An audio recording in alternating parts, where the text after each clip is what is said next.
normalmente las arterias y las venas son tres capas. La primera capa, la más interna, es llamada túnica también, túnica íntima.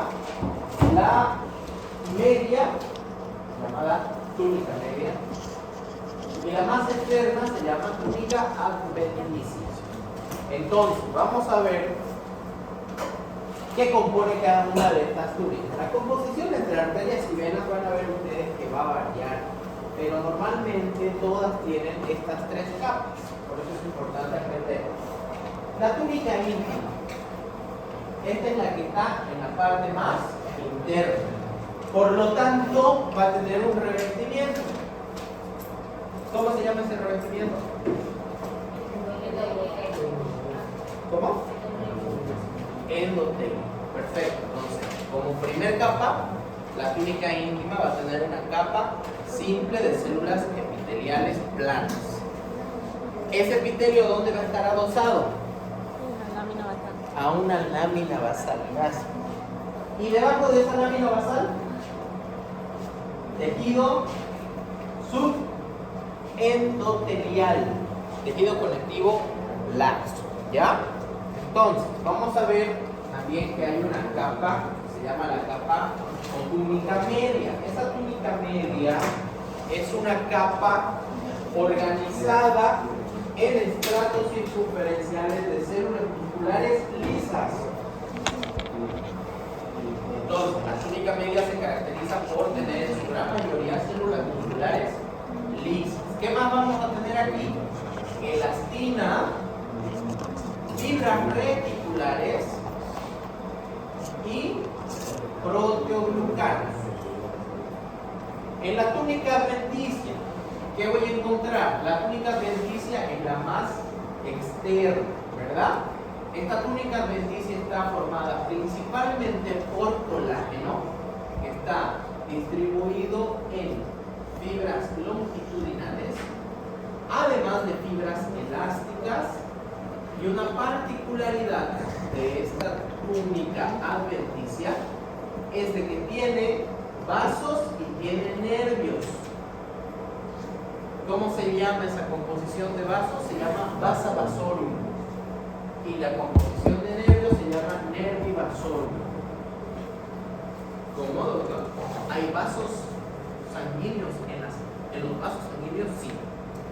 Porque no se olviden que estas células musculares necesitan irrigación, que ellas no se nutren con la sangre que va corriendo a través de las arterias. Entonces necesitan tener una irrigación propia. ¿Ya? ¿De acuerdo? Bien. Veamos este revestimiento. Este revestimiento que se llama endotelio vascular. El endotelio vascular va a cumplir con diferentes funciones.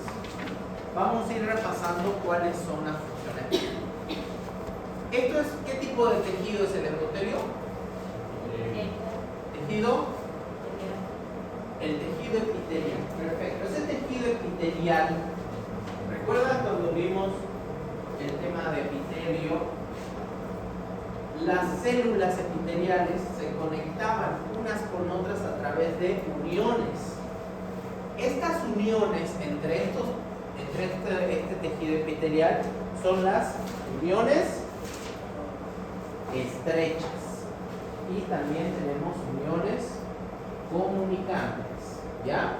Dos tipos de uniones, estrechas y comunicantes.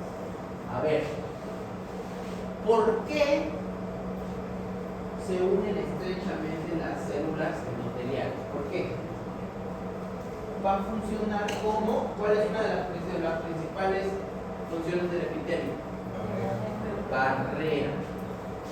Este endotelio, como principal función, es mantener una barrera de permeabilidad selectiva. O sea, él decide en qué moléculas entra y cuáles no.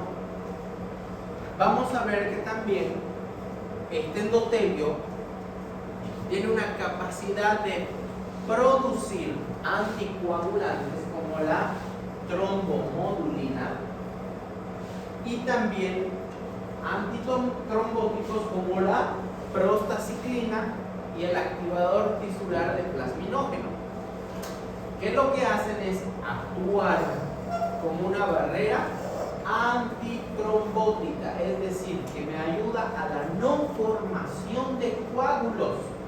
Si sabemos que la sangre está corriendo a través de este vaso sanguíneo, la mejor forma de prevenir los coágulos es que nuestro endotelio, que está siempre en contacto, fabrique productos anticoagulantes y antitrombóticos, antiagregantes plaquetarios. Además, que estas células tienen en su superficie glucoaminoglucanos que tienen estructuras moleculares muy parecidas a la heparina. La heparina funciona como un anticoagulante. ¿Okay? Otra de las funciones van a encargarse de la modulación del flujo sanguíneo y de la resistencia vascular. Ellos tienen la capacidad de dilatarse o de contraerse para aumentar o disminuir la resistencia vascular y modificar el flujo sanguíneo. Otra función, este endotelio en su citoplasma, desde el núcleo, va a empezar a elaborar o expresar moléculas de adhesión. ¿Para qué sirven esas moléculas de adhesión? Además de la producción de interleucinas de tipo 1, 6 y 8, sirven para regular y modular la respuesta inmunitaria. Las moléculas de adhesión para que puedan células como los neutrófilos, por ejemplo, llegar a este lugar, y las interleucinas para poder llamar y proliferar a los linfocitos. Estimulan a las células hematopoyéticas a diferenciarse en linfocitos. Estas interleucinas se producen ¿dónde? En el endotelio vascular. Entonces son varias las funciones que tiene que cumplir esta primera capa de revestimiento de células planas alargadas, que es conocido como el endotelio vascular, que forma parte de la túnica. ¿De qué túnica? ¿De qué túnica? ¿De qué túnica? ¿De qué túnica? Íntima. Túnica íntima, no la túnica, ¿ya? Bien. Vamos a hablar un poquito acerca de biología molecular. Lo voy a traumatizar un poquito. Dijimos que este endotelio tenía como una de sus funciones el regular el flujo, ¿verdad? ¿Y cómo lo hacía? Generando vasoconstricción o generando vasodilatación. ¿Cómo genera vasodilatación el endotelio vascular? ¿Cómo se relaja para poder generar vasodilatación? Para disminuir la resistencia vascular periférica. Bien, existe algo que se llama fuerza cizañante. ¿Qué es esto? El flujo sanguíneo que está corriendo a través de una arteria, está corriendo a través de una vena, choca contra las paredes, contra el endotelio. Esa sangre, no se olviden que tiene adentro ¿qué? Proteínas, tiene células. Esas proteínas están constantemente chocando contra el revestimiento, ¿verdad? Generando una fricción. Eso está avanzando, pero genera fricción. Eso es una fuerza cizallante. Ya es una fuerza que impacta sobre el endotelio.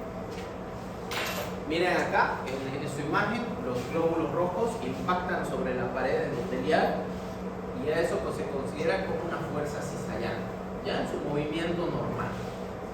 ¿Qué va a generar esa fuerza cizallante? Esa fuerza cizallante estimula el factor de crecimiento endotelio vascular, o más conocido como VEGF, Vascular Endothelium Growth Factor. ¿Qué hace ese factor de crecimiento endotelio vascular? Ese factor de crecimiento endotelial lo que hace es estimula a la producción de óxido nítrico sintetasa endotelial, o conocido como ENOS. Óxido nítrico sintetasa endotelial. Ese óxido nítrico sintetasa endotelial necesita ¿de quién? Necesita de la acción del calcio. El calcio tiene que unirse al ENOS. ¿Para qué? Para que pueda entrar en contacto con este aminoácido que se llama L-arginina.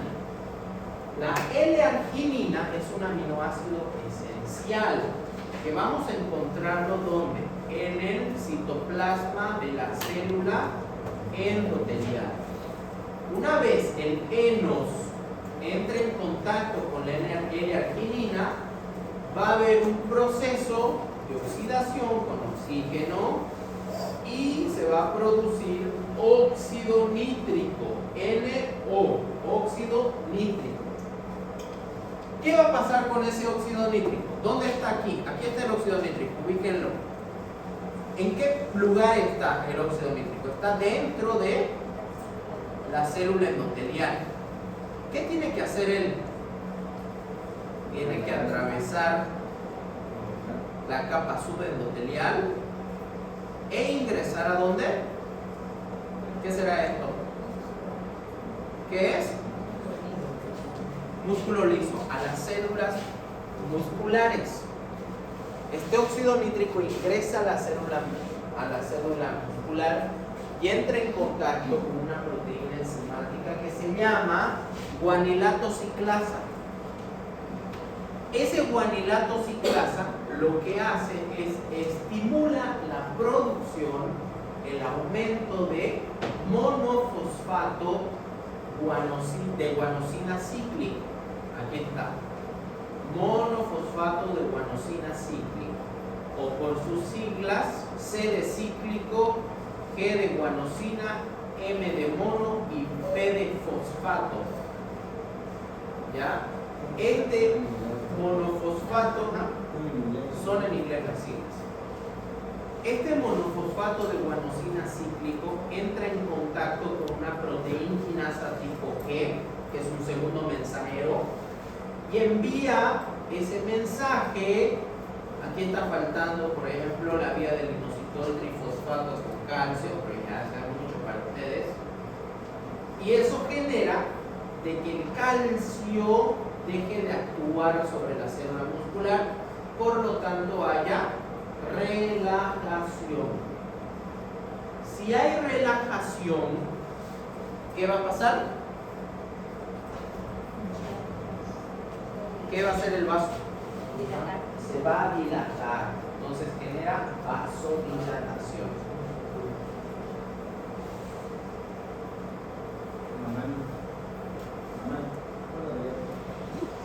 Perdón.